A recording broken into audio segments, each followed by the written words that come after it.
Buenos días, damos una cordial bienvenida a nuestra audiencia de Uno Más Compañía. Soy Mario Morales, defensor del televidente del Canal 1 y este es el espacio de todos ustedes, nuestros amables televidentes. Desde aquí ustedes tienen voz para ayudarnos a hacer una mejor televisión, a construir un mejor canal, a interpelar a quienes hacen posible nuestra programación. Recuerden que recomendaciones, dudas, inquietudes las pueden escribir a través de la página canal1.com.co o al correo defensor@canal1.com.co. Todas sus sugerencias son bien recibidas. Reiteramos la bienvenida a su casa y a su tribuna. En las coberturas televisivas, los casos judiciales que involucran a figuras públicas se convierten en escenarios donde las narrativas se construyen de manera compleja y a veces polarizada. La forma en que los medios cubren estos procesos tiene el poder de influir en la percepción de los ciudadanos, generando a su vez juicios que pueden ser definitivos o influyentes antes de que se produzca un fallo judicial. ¿Cómo manejan los medios esta responsabilidad? ¿Cómo se aseguran que al informar no se infrinja el derecho al debido proceso, a la presunción de inocencia, pero también al equilibrio informativo y a la cercanía de los hechos que se narran? Porque ustedes lo han pedido. Este tema, hoy de la mano de nuestros invitados, entraremos a analizarlo y a profundizarlo. Por eso hoy, esta mañana, nos acompañan Tania Luna Blanco, doctora en Derecho y profesora investigadora de la Universidad Javeriana. Actualmente dirige el doctorado en Ciencias Jurídicas ahí mismo en la Universidad Javeriana. Tania, bienvenida. Muchas gracias por la invitación. Y gracias por aceptarla.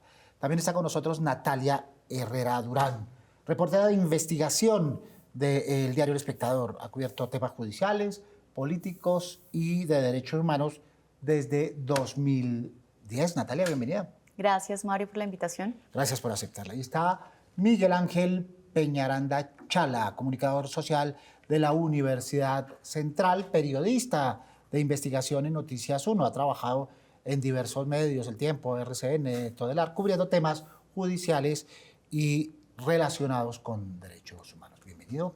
Gracias, Mario, por la invitación.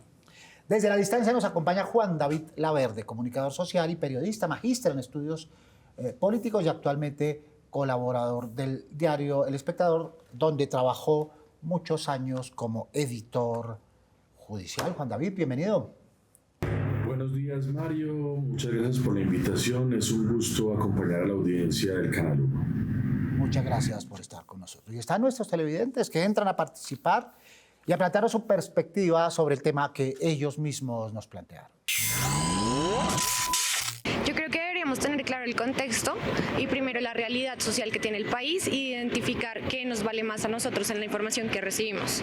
Y adicional a eso, en los temas de cometer o no un acto delictivo, siempre entender que pues, el derecho penal es la última instancia, pero no podemos desconocer que a todos nos puede pasar lo mismo. Pienso que los medios de comunicación muchas veces se dejan llevar por lo que digan otros medios y de pronto no indagan mucho más allá de lo que está pasando realmente con el caso. De pronto informarse un poquito más para dar una mejor respuesta a la sociedad. Los medios de comunicación tienen que ser completamente libres de expresarse, pero no deben llevar al televidente o al oyente a lo que ellos opinen. Bien, Tania, los televidentes perciben una perspectiva de reclamo a los medios de comunicación. En estos casos, insistimos siempre al abordar estos temas que pues no podemos generalizar, pero podemos hablar de circunstancias actuales y recientes para encuadrar estos comentarios. ¿Tú qué piensas? Pues por supuesto, algo que se puede ver como negativo a mí me parece positivo. De hecho, uno de los objetivos del derecho a la información es fomentar el debate público y el control ciudadano. Ver a nuestros ciudadanos hablando de lo que consideran o no democrático, justo o injusto, o el papel de los jueces, es central en cualquier comunidad política. Ahora bien, lo que sí nos están pidiendo es responsabilidad. Y creo que por eso esta invitación de hoy, este debate que se abre también, es fundamental. Ahí tú piensas, Miguel Ángel, mediatización de la justicia, ya no en casos particulares definidos, sino especialmente en aquellos casos controversiales, bien por el origen, circunstancias o entorno de las figuras protagonistas en esos casos o por las posiciones de los ciudadanos frente a ellos? Sí, yo creo que sí puede haber ese tipo digamos que de sesgos, pero pues la labor del periodista es tan importante en ese momento porque al margen de los delitos cometidos, de que sea de alto impacto, de la figura que se está juzgando en ese momento, el periodista tiene que de alguna forma apartarse un poco de esos prejuicios que hay en las redes sociales además, y que el periodista indudablemente tiene que ver, y que si se cuenta de la forma como se debe contar, con la veracidad y apegado a lo que se está pasando en ese momento, creo que la imagen y la opinión pública se puede formar una opinión distinta respecto a lo que está pasando en ese momento.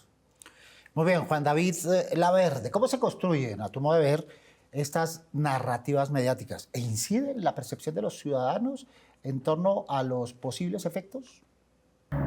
Bueno, Mario, esa es una pregunta muy compleja y de entrada quisiera hacer ciertas distinciones porque cuando se habla de medios de comunicación a mí me parece que mucha gente mete en esa misma bolsa una cantidad de cosas que muchas veces pueden hacer confundir a la audiencia. Por ejemplo, los periodistas tenemos que circunscribirnos a hechos que podamos reconstruir y documentar con rigor periodístico.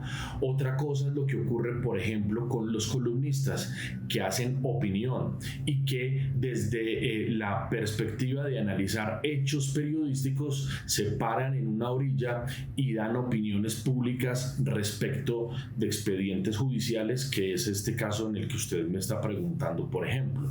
De tal suerte que cuando se habla de construir narrativas, a mí me preocupa que mucha gente pueda confundir el rol de los periodistas y el rol de los columnistas o opinadores. De tal suerte que, le reitero, desde la perspectiva puramente periodística y de investigación, digamos, alrededor de una historia que concentre la opinión pública, a mí me parece que los periodistas tenemos el deber y la obligación de reconstruir esos casos de la manera más fidedigna y entregándole a la audiencia las herramientas para que al final puedan llegar a una conclusión por sí mismos. Claro, por supuesto. Una cosa es el periodismo de información dura, como llamamos, y otra el periodismo de opinión. Pero aún en el periodismo de opinión habría que hacer una distinción, Natalia. No todo columnista es periodista, ¿no? Eso es muy importante decirlo. Hay analistas, voces externas, pero no todo columnista es periodista. Pero hay que añadir otro factor, y es aquellos que aparecen en redes sociales fungiendo o aparentando o simulando ser periodistas. Es que yo creo que sin duda las audiencias hoy tienen retos enormes, al igual que el periodismo, porque cambió completamente. Ya no es como en los años 80 que podíamos decir, no, era lo que salía en televisión y en prensa. Hoy, como dice Mario, hay un montón de fuentes de información, muchas no periodísticas, muchas no rigurosas, y también está en la responsabilidad, creo yo, de las audiencias de ver qué quieren o por quién quieren informarse, ¿no? Creo que es clave también entender esas narrativas que se construyen mucho más allá de los medios hoy en día y que están teniendo enormes influencias en la opinión pública también. Tania, hay otro factor en el que sería importante profundizar, es en el asunto de los sesgos, que es un tema que se discute a medias, que antes estaba oculto, pero hoy se discute a medias, y es, ¿todos los medios tienen sesgos? Sí. ¿Todos los periodistas tenemos sesgos? Sí. ¿No? Todos los ciudadanos tienen sesgos. El problema es cuando todo eso se junta, ¿verdad? Que de alguna manera contamina el relato, digamos, más cercano a la realidad. Tú desde el derecho, ¿cómo lo ves? Pues el primer llamado muy importante, por supuesto, es a los jueces. Los jueces deben comunicarse a través de sus sentencias. Y a veces vemos a los medios de comunicación también tratando de llegar a la persona del juez para que dé explicaciones. Tratar de explicar un caso con una complejidad probatoria a través de un expediente es difícil. Y además de eso, con la mala fama que en ocasiones carga la justicia, pues inmediatamente lo que hacemos es, de una u otra manera, contaminar también el debate y poner en riesgo a las personas que están dentro del proceso judicial. Ahora bien, si respetamos y entendemos que el juez tiene que decidir y fallar únicamente en derecho, también tenemos que preocuparnos por la calidad de la información que estamos entregando. A veces nos escudamos en el deber, en la posibilidad de la rectificación. A veces la rectificación llega muy tarde, ¿cierto? Y genera además un daño irreparable. La rectificación no es suficiente para poder reparar una dignidad rota, por ejemplo. Insistamos un poco sobre esos sesgos, Miguel Ángel, que a veces son intencionales, conscientes, pero a veces no lo son. Son sesgos inconscientes. Un encuadre de una cámara, ¿verdad? La posición de la cámara, el plano de la cámara, hecho con buenas intenciones para reconstruir un relato judicial, puede tener incidencia y desviación en el proceso judicial en la perspectiva de jueces y fiscales. Claro, lo que pasa es que hay un desafío muy grande de los periodistas y bueno, en este caso, como usted lo menciona en televisión, tiene una imagen, tiene una narrativa, tal vez querer contar algo o tal vez simplemente es estar en el lugar de la noticia. El problema es el calificativo. O sea, el problema es cuando salimos de una audiencia o salimos de un proceso judicial, tratar de explicar el tema normativo, pero sin los argumentos suficientes, la ciudadanía se puede tener una opinión de lo que uno le relata y la final pues no contrasta otro tipo de cosas, otro tipo de casos y se queda con nuestra palabra que indudablemente nosotros como periodistas y dentro de los medios de comunicación tenemos un poder, pero también tenemos una responsabilidad al momento de comunicar. Si de alguna forma cometemos algún error, pues yo creo que también la audiencia no los va a cobrar más adelante. Claro, por supuesto. Más televidentes preguntando. Como televidente me gustaría saber, ¿cree que la forma en que los medios cubren casos judiciales de figuras públicas influye en la opinión que tenemos sobre su culpabilidad o inocencia? ¿Cómo podrían los medios evitar convertirse en jueces mediáticos sin dejar de informar sobre estos procesos? Bueno, esta es una pregunta directa. ¿Sí creemos que las narrativas periodísticas insisten en esa percepción de responsabilidad judicial de sus presuntos protagonistas, Natalia? Sí, yo creo que definitivamente, como dice Nelson Quimbay, el televidente, sí hay maneras de poder evitar desde el periodismo que se haga, digamos, todo un escenario mediático y responsable. Y creo que también lo decía el compañero, o sea, teniendo un contexto amplio, teniendo también todos los personajes de esa historia, ahí vamos construyendo también algo distinto a la narrativa única de solo pasar el micrófono en un momento mediático en caliente, sino decir, bueno, esto tiene otros pedazos que son importantísimos, que las personas lo entiendan, los escuchen y puedan hacerse un criterio propio de lo que está sucediendo. Claro. Además, y se lo preguntamos a Tania, el periodista no puede meterse en una burbuja y a veces se monta, otra vez con intención o sin intención, en esas burbujas de ira. Por ejemplo, frente a la comisión de un delito evidente, ¿verdad?, en el que las hordas digitales se van en contra de los responsables, el periodista también se monta en esa ola de ira, de rabia, de indignación y pierde un poco la perspectiva porque su papel no es ese, ¿o sí?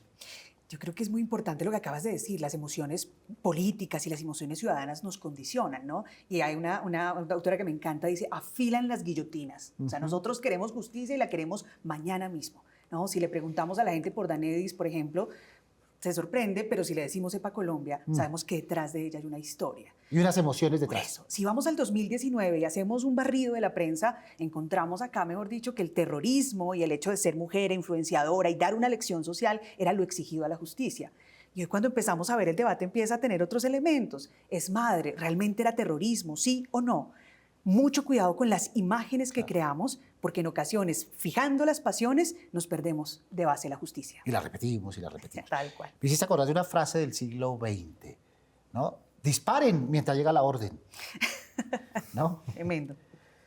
Que de alguna manera justificaba acciones políticas, pero que en algún momento determinado también inciden en acciones periodísticas. ¿Cómo aislarnos emocionalmente? ¿Es posible? Pues es difícil, es un desafío grande, pero pues por ejemplo, les cuento, en nuestra redacción en Noticias 1 tenemos digamos como un baluarte allí y es que los adjetivos se dejan afuera, independientemente de las situaciones que haya que cubrir, claro, tenemos unos sentimientos, no somos máquinas y somos a la final, en el momento de transmitir información, pues somos personas.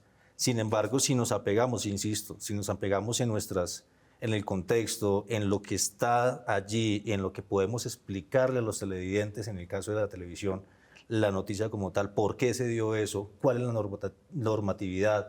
En el caso de los delitos son así asados y tienen unas penas de determinadas sanciones. La gente se forma una opinión distinta, pero si el periodista se convierte en noticia, pues yo creo que ahí se pierde todo. Muy bien, Juan David, ¿tú crees que hay diferencia en este abordaje cuando se trata de personajes políticos, de líderes reconocidos en este tratamiento, o cuando se trata de figuras ciudadanas que han alcanzado reconocimiento, que están a la altura de los ciudadanos y el ciudadano las siente más cercanas y por tanto más responsables? Bueno, Mario, yo creo que la única salvaguarda que tenemos los periodistas a la hora de, digamos, hacerle seguimiento a estos casos que generan tanta atención en la opinión pública es ser leales con nuestra audiencia. Esto es tratar de reconstruir esos hechos con el mayor rigor y la mayor cantidad de fuentes y aristas posibles para que al final sea la audiencia la que se forme una opinión al respecto. Ahora, esa pregunta que usted me hace también me da pie para que podamos abrir la puerta a una discusión que casi nunca ocurre cuando se hacen, digamos, estas valoraciones sobre el oficio, y es que siempre hay una lupa muy vigilante y muy importante alrededor de la responsabilidad de los medios de comunicación a la hora de informar específicamente o especialmente en temas de mucha atención mediática, pero bastante poco se habla sobre la responsabilidad de las audiencias sobre los contenidos que se consumen. ¿Qué es lo que estas audiencias están buscando, o a quiénes están siguiendo, o a qué medios están siguiendo específicamente para informarse? A mí me parece que las audiencias también tienen una responsabilidad tremendamente importante en este debate que por supuesto es de doble vía. En eso que llamamos las cámaras de eco, que ya comentaremos. Más televidentes levantando la mano para preguntar. Cójanlo, cójanlo, suéltenlo, suéltenlo. Así parecen moverse muchos medios de comunicación cuando una figura pública enfrenta un proceso judicial, moldeando la percepción social del caso a medida que avanza. Muy bien. Esa frase, que es un resumen de un modo de comportamiento ciudadano, pero también de un modo de comportamiento periodístico. Cuando sucede el delito, todos queremos un culpable. Cuando toman al culpable y comienza a ejercerse justicia, no, suéltenlo, respetémoslo, ¿verdad? Esta ambivalencia emocional que define de alguna manera la idiosincrasia nuestra, ¿no, Natalia? Totalmente, pero de hecho incluso cuando se hacen preguntas desde el periodismo rigurosas sobre el debido proceso, si por ejemplo esa persona tiene que estar privada de la libertad en una cárcel o en su casa, o si puede afrontar un juicio porque el material probatorio es muy débil, ¿sí? Y lo puede afrontar en libertad. Solo hacer esas preguntas muchas veces, incluso uno ve los comentarios de los lectores y es como, no puede ser. O sea, ya lo cogieron, no lo pueden soltar. Cuando hay también un debido proceso que es importante tener presente y que hay que respetar y que hay que aprender también a contar desde el periodismo. Claro. ¿Tú ves que hay complacencia de estas narrativas en relación con la opinión pública generalizada?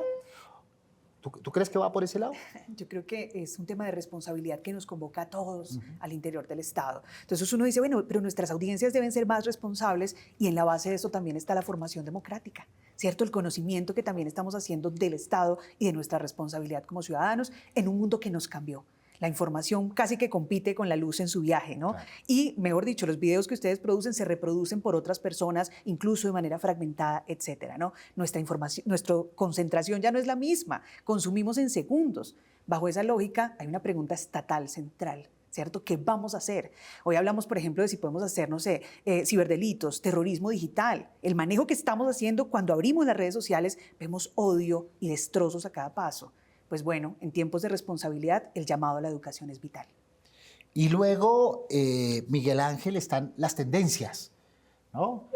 Que se han convertido en un faro de la agenda mediática. Eso de revisar en la mañana de qué está hablando la gente y cómo está hablando la gente, y los hashtags tienen incidencia en el trabajo. Yo creo que sí, pero hay que dividir, digamos, para mi opinión, digamos, ponerse en los zapatos de quienes está consumiendo esa información, pero también cuestionar, no olvidar que nosotros estamos para cuestionar también la información, los procesos judiciales, independiente de que esté todo allí completo, pero si hay tendencias es porque hay un ruido, y ese ruido o hay que tratarlo de explicar de la mejor forma en el aspecto periodístico, estoy hablando, y darle a la opinión pública, que es lo que se merece además, los mejores conceptos de acuerdo a lo que uno está investigando y a lo que uno está haciendo, porque indudablemente, insisto, uno tiene que estar apegado y tratar de ser no tanto lo más imparcial, porque la imparcialidad es difícil de explicar, pero sí ser como el reportero balanceado para que ellos o la opinión pública tengan la mejor opción de información. Muy bien, en continuidad con lo que dice Miguel Ángel, Juan David, equilibrio, ¿qué significa ese principio cuando aparecen temas de tendencias, como hablábamos, o temas que apuntan al sensacionalismo? Yo creo que lo único que puede hacer el periodista para tratar de sortear esos terrenos tan pantanosos es circunscribirse a los hechos, pero también respetar la presunción de inocencia, que en Colombia, pues por supuesto es un derecho de todos los ciudadanos.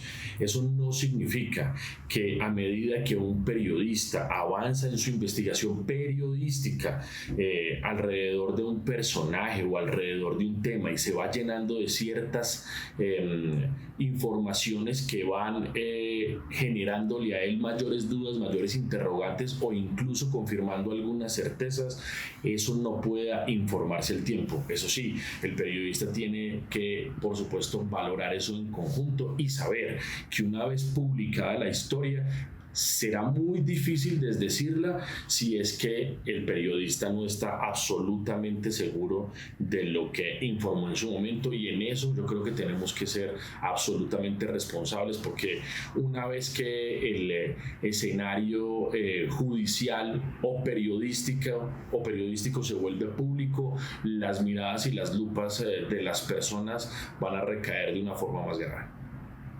Muy bien, responsabilidad.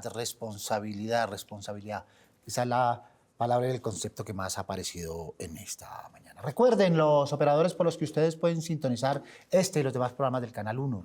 Su opinión es muy importante para nosotros. Nos pueden escribir a través del correo defensor@canal1.com.co. Abramos el buzón y veamos algunos de los mensajes que ustedes nos han hecho llegar recientemente con Elsa Perdomo. Elsa, buenos días.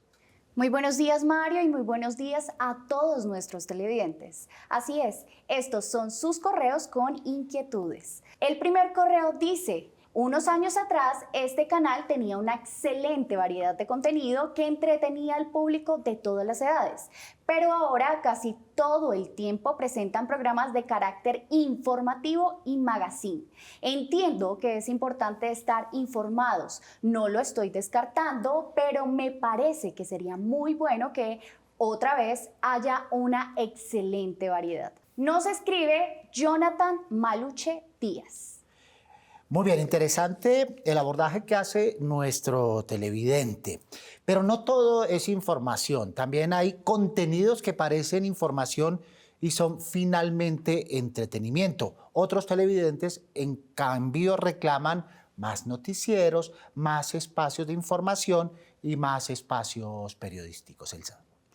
Asimismo, nos escriben: siempre he preferido este canal por su excelente programación e imparcialidad, pero hay un programa que definitivamente no aporta y sí molesta, hace el ridículo. El programa Tendencia Total es irrespetuoso en su contenido. Nos escribe Sandra Bernal.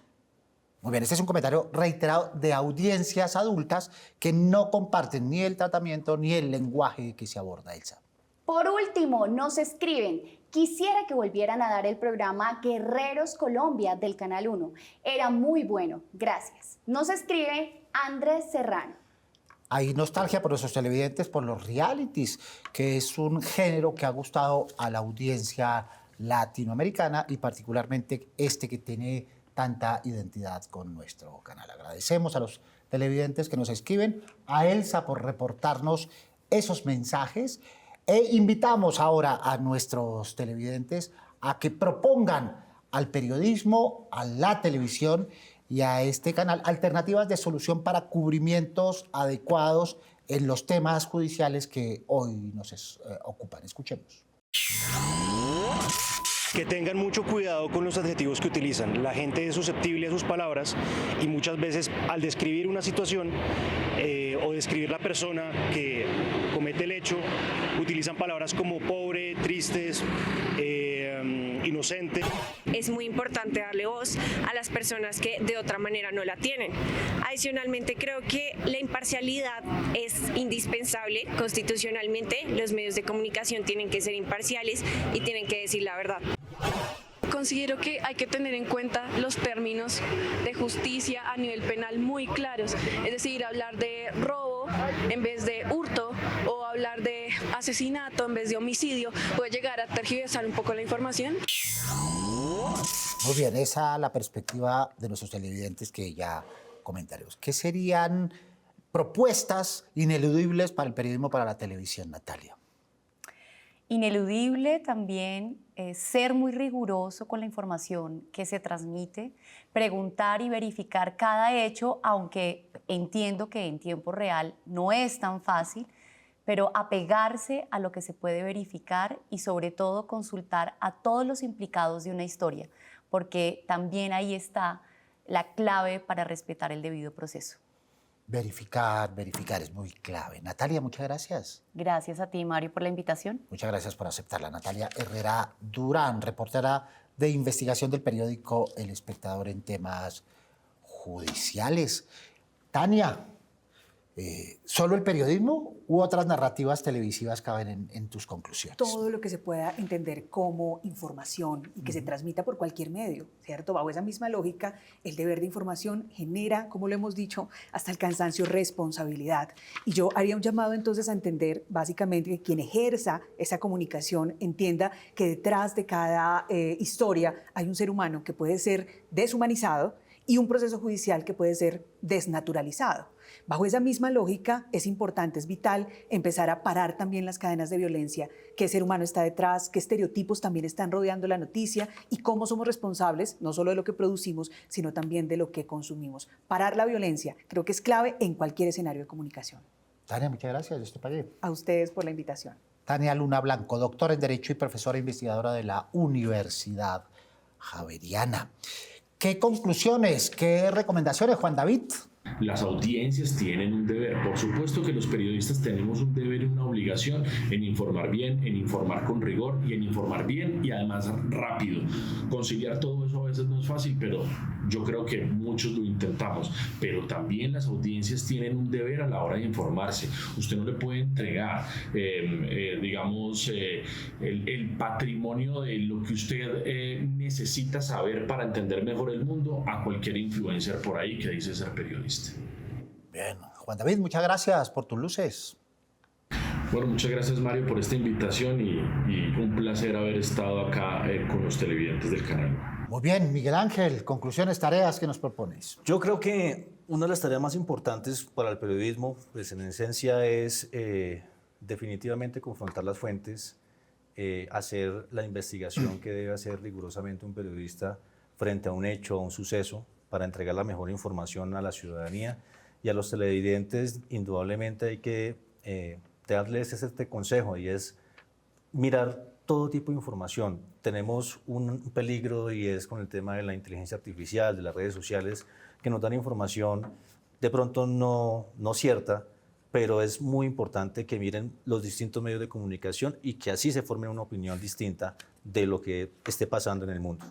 Miguel Ángel, muchas gracias. Muchas gracias a ustedes. Miguel Ángel Peñaranda, periodista de investigación de Noticias 1. Muchas gracias a nuestros panelistas, gracias a los televidentes que participan activamente en nuestro espacio y a todos los demás televidentes del Canal 1, muchas gracias por acompañarnos. Recuerden que la cita es todos los sábados a las 7 en punto de la mañana para hablar de los temas que ustedes nos proponen. Prográmense con nosotros. Mientras pueden escribirnos o enviarnos videos desde la página web canal1.com.co o al correo defensor@canal1.com.co. Recuerden que sus inquietudes, propuestas, dudas, recomendaciones mueven nuestra televisión, porque nosotros somos uno más, compañía. Soy Mario Morales, defensor del televidente del Canal 1. Nos vemos el próximo sábado, Dios mediante. Feliz fin de semana.